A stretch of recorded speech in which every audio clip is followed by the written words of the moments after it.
بسم الله الرحمن الرحیم. قدرمندو لیدونکو او اوریدونکو او ګرانو هیوادوالو سلامونه او احترامات مې ومنئ. نن 19 د مارچ کال 2016 چې د پنجشنبې ورځ سره سمون خوري، همدارنګه د روژې مبارکې د میاشتې 30مه ورځ ده، یعنی نن انشاءالله اخري ورځ ده او سبا د جمعې مبارک ورځ به لوی اختر وي په ټوله نړۍ کې. څرنګه چې داسې لږ شانتې خبر شوي و، ممکن دغه خبر درست وي چې په افغانستان کې د اختر اعلان شوی دی، نو که هلته واقعا لیدل شوي میاشت او دوی اختر کړی، نو ټول ملت د افغانستان ته د دې ورځې مبارکي وایم. خو چون نړۍ په کل کې اسلامي نړۍ اختر نه دی کړی، نو د ده لپاره اکثریت قاطع د امت اسلامي روژه دی، نو د ده لپاره دوی ته د 30مې د روژې قبولیت غواړم او موږ هم په دې صف کې یو، ځکه چې زموږ په حساب دا میاشته 30 وه او 9 وه. نو د نن ورځې په برنامه کې ډېر مهم نړیوال موضوعات را سره دي. همدارنګې د افغانستان د پاکستان د کړکېچ په مسله باندې نړیوال غبرګونونه دي، او په خیبر پښتونخوا، بلوچستان، پنجاب، همدارسې ګلګت بلتستان، په دې سیمو کې د تیرو 14 د مارچ نه چې ما راپور نه دی ورکړی، دا 14 نه تر 18 پورې راپورونه ستاسو حضور ته وړاندې کوم. د اول خبر د نن دا دی چې روسیې پس له هندوستان نه دویم ملک دی چې د افغانستان د موقف حمایت یې کړی دی او ویلی دی چې افغانستان کاملا حق لري چې خپل ځان او خپل د خاورې نه دفاع وکړي. نه تنها چې حق لري، هغې ویلي دا توانایي هم لري، او بل دا دی چې روسیه یې تر څنګ ولاړه ده، او که دوی هر څه ته ضرورت ولري، دوی به د افغانستان سره د مرستې نه سپاموي. په عین حال کې دا هم ویلي دي چې موږ د پاکستان سره مخ اړیکې لرو، که افغانستان او پاکستان وغواړي روسیه منځ کې منځګړیتوب کولی شي. دا یو پیشنهاد دوی کړی ده چې کولی شي، نشي کولی. د یو بل بېله خبر ده، زما خپل سیاسي موقف دا دی چې دا مسله چین، روسیه، امریکا دا نشي حلولی. دا مسله محلي ده او دا خلک ازادي غواړي او د ازادۍ له لاره کې مصالحې نه کیږي. همدارنګې په ملګرو ملتونو کې د هند استازي پروا تانني هریش دا دغه کړی دی چې پاکستان د نړیوالې قوانینو نه خپې بهر غځولي دي،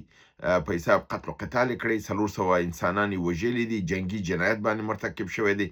او نړیوال دا مسؤلیت لري چې دا موضوع تر غور لاندې ونیسي. نو دا اول ځل دی چې یو څوک د افغانستان په استازیتوب د افغانستان د حق لپاره په ملګرو ملتونو کې اواز اوچتوي، او دا تاسو ته معلومه ده چې زما ټول برنامو کې دا په دې ټینګار کړی، پفشاري مې کړې ده، اسلامي امارات باید هغه ملکونه چې کولی شي د اواز اوچت کړي، چې هغې کې هندوستان دی، روسیه د چین دی، دوی سره باید د اسناد شریک کړي او دوی نه وغواړي چې دوی د اواز په ملګرو ملتونو کې اوچت کړي، تر څو پاکستان په دې هکله تخبیه کړلی شي. همدارنګې د کورنیو چارو وزیر سراج الدین حقاني ویلي دي چې او هم توان لرو او هم جرأت لرو د پاکستان د وهلو، او چې وغواړو د پاکستان نقشه بدلولی شو. د افغانستان د پاکستان نقشه به بدل شي، دا پاکستان به بیا وجود ونه لري، او که موږ دا تصمیم ونیو چې یعنی برید پرې وکړو، او انشاءالله دا ورځ به راځي، دا نقشه به بدلیږي او لوی افغانستان به جوړیږي. دویم زما خبر د نړیوال د پټرولو متعلق دی، ځکه چې نړۍ د پټرولو سره مشکلات سره مخ ده. د هرمز تنګه چې بنده شوې ده، پټرول بند شوي دي، د پټرول قیمت $120 ته فی بیرل تللی دی، او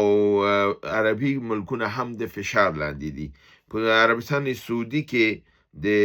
محمد بن سلمان د OIC او د GCC یعنی د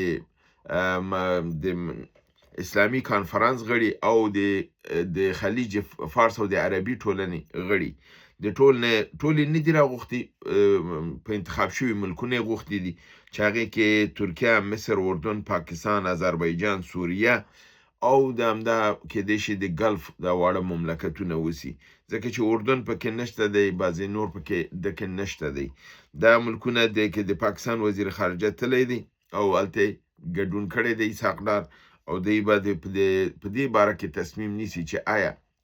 دوی څنګه کولی شي د هرمز تنګه خلاصه کړي، آیا جنګ ته لاړ شي، که جنګ ته نه ځي څومره خسارات لري، او که نه ځي کومه طریقه لري چې دوی د ایران سره خبرې وکړي، چې ټول دنیا دا دغه کوي چې دوی باید د ایران سره خبرې وکړي، نه چې جنګ. ځکه ایران ویلي دي چې څوک صلحامیزه طریقې باندې کوي دا لار ورته به خلاصي، صرف دښمن چې هغه اسرائیل او امریکا دی هغې ته به اجازه نه ورکول کیږي. په عین حال کې د امریکا د عراق او د کردانو ترمنځ، یعنی د عراق د حکومت او د کردانو ترمنځ یو هوکړلیک لاسلیک کړی دی چې د دې په ذریعه باندې به د عراق پټرول به د اربیل د کردستان د لارې نه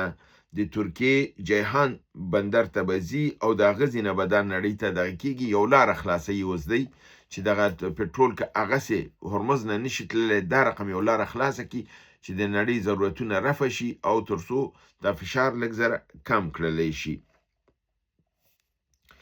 په عین حال کې د امریکا او اسرائیلو د ایران په جنوبي حصو کې د ګیس په ذخایرو او همدارنګې د پټرولو د تصفیې په مراکزو باندې بریدونه کړي دي او دی په حساب له کاره ایستلي دي. ایران د خلیجي ملکونو ته دا ګواښ کړی دی چې که چېرته زما په دغې باندې حمله کیږي، زما په تنصیباتو باندې د پټرولو، نو د دغه عربي ملکونو یو هم د پټرولو ذخیرې به روغې پاتې نشي. بالخصوص د ارماکو په حصه کې ویلي چې دا به دوی وهي او دا به کاملا له منځه وړي او مفلوجه کوي به.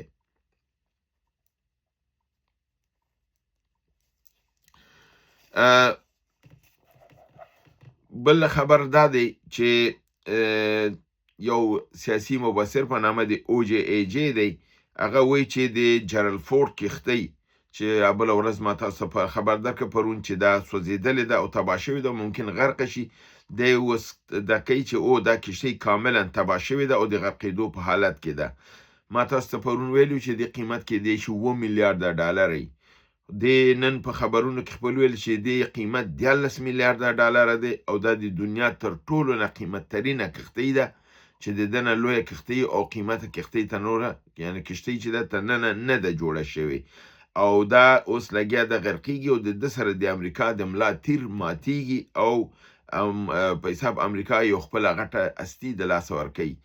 خدای وکړي دا رښتیا شي چې دا خبر، نو د امریکا وضع به دلته لږ زره خرابه شي. همدارنګې د همدې دغې خبر ورکړی دی، OJAJ خبر ورکوي چې په 14 د مارچ باندې 12 میزایلونه د بنګورین، هغه میدان هوایي د اسرائیل دی چې دا ډېر نړیوال میدان دی، دا 2 رنوی لري، یو د درنو تیارو لپاره، یو د سپکو تیارو لپاره، او 3 ترمینله لري او دا مصروف ترینه میدان هوایي د اسرائیل دی چې د کال 20 میلیونه انسانان د دنه پروازونه کوي. په دې باندې په 14 د مارچ باندې برید شوی دی، 12 میزایله پې ورول شوي دي او د 12 میزایلو ته په وهلو لپاره د دافع 11 دافع هوا میزایلونه فایر کړلی شوي دي. خو دې میزایلونو نه دي توانېدلي چې دغه د ایران میزایلونو مخه ونیسي او دا میزایلونه ټول خپل په هدف باندې لګېدلي دي. 4 میزایلونو د بنګورین رنوی کاملا خرابه کړې ده، 15 متره په عرض او په چقرۍ کندې پکې ایستلې ده. یو میزایل د بنګورین په ټاور باندې لګېدلی چې کوم کنټرول ټاور دی هغه ورته له منځه وړی دی، ناکاره کړی دی. 2 میزایلونه د میدان هوایي د تیلو په ذخیره لګېدلي دي او هغې اور اخیستی دی. 3 میزایلونه د تیارو په پارکینګ لګېدلي دي. معمولا وایي چې دې پارکینګ کې د اسرائیلو د شپې د خوا نه چې تیارې د ملکونو نه راځي، معمولا د شپېتو نه بره د 80 نه لاندې دومره جهازونه دلته یي. په دې شپه باندې تیارې ډېرې راغلي دي او بیرته نه دي تللي ځکه چې پاتې شوي دي. په دې کې 3 تیارې د جټ جنګي الوتکو سره 777 730 دغه 773 دا تیارې یعنې دغه دي مسافر برداره دا هلته ولاړې وي چې ویل کېږي 3 دغه د جملو نه دا تیارې ټولې لګېدلې دي او د کاره وتې دي. 2 میزایلونو په ترمینل لګېدلي چې هغې 3 ترمینلو کې دا دریم ترمینل چې دی دا د مسافرینو د تګ راتګ دی نړیوال دا هم له منځه تللی دی 9 کسان پکې وژل شوي دي 240 کسان پکې ټپیان شوي دي او بینګورین میدان هوایي بالکل ناکاره شوی دی او د کاره ووتی دی نو دا دی په همدې حال کې د امریکا د استخباراتي سیري د ټولو ځکه امریکا 14 استخبارات لري بر علاوه د اف بی آی او سی آی ای او د دینه نور ادارې چې لري د هوملند سکیورټي اداره ده 14 امنیتي ادارې لري استخباراتي امریکا د دې ټولو اداره چې په نامه د ډایرکټریټ نېشنل انټيليجنس یادېږي د دم مشره چې ده یو زنانه ده ښځه ده په نامه د تولسي ګلبرټ د ګلبرټ چې ده د بله ورځ چې دغې کینټ استعفا ورکوله او جي ډیونس خپل د استعفا ورکوله د هلته موجوده وه او دا هم د دغې غوندې هم نظره ده د مخالفه د ایران په برید باندې وه اوس هم بیا هم دغې ډونالډ ټرمپ ته ویلي دي چې دا برید مونږ غلط کړی دی دا زموږ په ضرر دی مونږ څومره زر چې دا جنګ ودرو دا زموږ په ګټه دی نو دغه تولسي ګلبرټ چې وه دا د سنا کمیټې د استخباراتي کمیټې مخکې ناسته وه د بیان ورکوو د ده نه یو پوښتنه دا وشوله چې آیا د ایران حکومت له منځه تللی دی یا ځي او تضعیفه شوی دی نو دوی ورته ویل چې نه دا نظام بالکل سالم دی خپل په ځای دی او تر اوسه دکې کم درار نه دی راغلی او دکې موږ کم تضعیفول نه دی کړي او ایران نسبتا په قوي پوزیشن کې دی د ده لپاره دا جنګ چې دی زمونږ په طرف نه دی روان نو دی بالکل هلته دا دغه کړی دی دا بیان یې ورکړی دی او دا په خپله هم د هغې کسانو نه ده چې د دې جنګ شدیده مخالفه ده همدارنګې د ایران پر اسرائیل باندې یو ځلې بیا 100 میزایلو بریدونه کړي دي او په دې 100 کې اکثره ټولې لګېدلې ځکه چې اسرائیل اوس دافعي سیستم نه لري د اسرائیلو مشر یعنې جمهور صدر ویلي دي چې موږ ته لویترینه ستونزه د ایران دا موډرنه دغه دي بالستیک میزایلونه دي چې په هغې کې تاسو معلومه ده خیبر شکن 4 دی همدارنګې بوشهر دی د هغه هم 4 دی او همدارنګې سرجیل دی نو دی ویلي چې موږ د غټه ستونزه او سردرد زموږ دا دی چې موږ سره د علاج نشته دی نو چې علاج در سره نه ولې د ګوتې اچولې ولې د لاس اچوه دا چې دا بې ځایه څوک چې خیزونه وایي داسې په سر به وار خوري اوس 100 میزایله ورغلي دي او دی د هغې د دفاع سیستم نه لري په عین حال کې او بخی دا د ما مخکې بوشهر ویل هغه خرمشهر د خرمشهر 4 میزایل دی یعنی خیبر شکن 4 خرمشهر 4 او همدارنګې د دغې میزایل دی د سرجیل میزایل دی چې دا دغه شوي دي د اسرائیل ته سردرد جوړ کړی دی همدارنګې د ګارډین اخبار د انګلستان دا خبر ورکوي چې جیرالد کوشنر د ډونالډ ټرمپ زوم او سټیف ویټکاف دا دواړه دا کړي چې په اساس د تحقیقاتو د انګلستان د استخباراتي ادارو دا دواړه د اسرائیلو د استخباراتو کسان دي دا هغوی ته کار کوي یعنی دوی چې که د یوکراین قضیې ته کې تلل دوی د سوریې په قضیه کې تلل که دوی د فرضاً د غزې په قضیه کې تلل یا فرضاً اوس د ایران په مسله کې دوی تلل راتلل دا ټول ځای کې دوی کار امریکا ته نه کولته کو او تاسو هم د دې شاهد هستئ چې ما داسې برنامه نه ده چې ما دا ویلي نه چې دا دواړه امریکا ته کار نه کوي دواړه یهود الاصل دي د اسرائیل ته کار کوي نن د ګارډین اخبار دا خبره تاییدوي او وایي چې دا کسان چې دي دا د دغې لپاره کار نه کوي بلکې دا د اسرائیل جاسوسان دي او اوس کېدای شي چې دوی پس له دې نه دی ډیر استیو داراییم سرمایه گذاریم په عربي ټولنه کې د عربي دنیا کې ده او الته کېدای شي چې په دې باندې اوس دا دغه شوی دی دا راپور هم پې ورکړ شوی دی دې دایرهګانې ممکن د دوی د لاس نه لاړې شي بل خبر دا دی چې وال سټریټ جورنال دا خبر ورکوي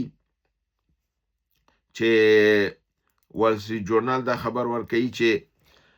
روس ایران ته د سټلایټ ایمیجز ډرون ټکنالوژي ورکړې ده. یعنی دا ټکنالوژي چې د سټلایټ په ذریعه د عکسونه د ځایونو اخلي، لکه چینایانو کښتۍ راوړې وه، دوی ته یې ځای ښوده چې دغه ځای ووهه، دا ځای مه وهه. اوس روسانو دا همکاري کوي او د دې بابت نه امریکایان سخت فشار لاندې دي، ځکه چې دغه کارونه چې کیږي دا د اسرائیلو د امریکا ملا ماتوي، ځکه چې دا ډېره لویه همکاري ده چې د ایران سره کیږي. دا و زموږ د نن ورځې خبرونه. د نړیوال اوس راځم د خیبر پښتونخوا ګلګت بلتستان د پنجاب په هکله جهادي خبرونه ته. په 14 د مارچ مجموعاً 11 عملیاته شوي دي. ولایت وزیرستان شمالي کې 4، خیبر ولایت کې 2، ټانک ولایت کې 1، د باجوړ ولایت کې 1، جنوبي وزیرستان کې 1، د پیښور په ولایت کې 1، د اسماعیل خان کې 1، وزیرستان شمالي میرعلي ولسوالۍ حیدري سیمه کې او همدارنګې جالیر سیمه کې بریدونه شوي دي. لاسي بمونه اچول شوي دي. په حیدري کې مرګ ژوبله اوښتې ده او په جالیر کې 2 عسکره وژل شوي دي او دریم برید چې د میرعلي په بایپاس سړک باندې شوی دی 1 عسکر وژل شوی دی او 4م برید د شیوې ولسوالۍ انارخیل کلیو کې شوی دی چې کله محاصره و، عسکرو ته خوراکي مواد تلل، د FC عسکرو ته کمین نیول شوی دی، مرګ ژوبله اړول شوی دی. ولایت خیبر لنډي کوتل ولسوالۍ اشیخیل سیمه کې پولیس کانسټیبل معاذ هدف ګرځېدلی وژل شوی دی. همدارنګې ولایت خیبر باړې ولسوالۍ د کاخیل په سیمه کې د پولیسو سره نښته کې مرګ ژوبله اړول شوې ده. د ټانک ولایت ټانک ولسوالۍ د عمومي بازار کې برید شوی دی، مرګ ژوبله اړول شوې ده. باجوړ ولایت د راسکوف په برید کې امنیتي کمره ویجاړه شوې ده. وزیرستان جنوبي تویې ولسوالۍ خاورې نری سیمه کې د دراسکوف په برید کې 1 عسکر وژل شوی دی. د اسماعیل خان د رابن ولسوالۍ د FC عسکر وژل شوی دی. همدارنګې مورخه 15 د مارچ 12 عملیات شوي دي چې وزیرستان شمالي کې 6، د اسماعیل خان کې 2، وزیرستان جنوبي کې 1، ټانک ولایت کې 1، بن ولایت کې 1 او باجوړ ولایت کې 1. همدارنګې په مورخه د 14 د مارچ مجموعاً 15 عملیات شوي دي. وزیرستان جنوبي کې 4، وزیرستان شمالي کې 2، پیښور ولایت کې 2، ولکي مروت کې 2، ټانک ولایت کې 1، خیبر ولایت کې 1، پنجاب جنوبي پنجاب کې 1، د دیامر ګلګت بلتستان کې 1 او د اسماعیل خان کې 1. ولایت وزیرستان جنوبي ولسوالۍ انګور اډه روز غزالي روډ باندې قافلې ته کمین نیول شوی دی، 20 عسکره وژل شوي او ټپیان شوي دي. ولایت وزیرستان جنوبي ولسوالۍ سوریکې ترایکې قلعې باندې د پیاده عسکرو راوتلو په وخت ماین چاودنه شوې ده، 4 عسکره وژل شوي دي، 2 ټپیان شوي دي. وزیرستان شمالي میرعلي ولسوالۍ 1 اهلکار زخمی کړلی شوی دی. مورخه 19 د مارچ مجموعاً 8 عملیات شوي دي چې وزیرستان جنوبي کې 4، پیښور کې 3 او باجوړ کې 1. مورخه 13 د مارچ مجموعاً 3 عملیات شوي دي چې په دې کې پیښور 2 او دیامر ګلګت بلتستان کې 1 عملیات شامل دي. دا زموږ د نن ورځې خبرونه ستاسو حضور ته وړاندې کړئ. هیله چې برنامه وګورئ، خوا کې دوستانو سره شریکه کړئ. تر بل برنامې چې ستاسو حضور ته حاضرېږم، تاسو په لوی پروردګار د عالمیانو سپارم. وما علینا الا البلاغ.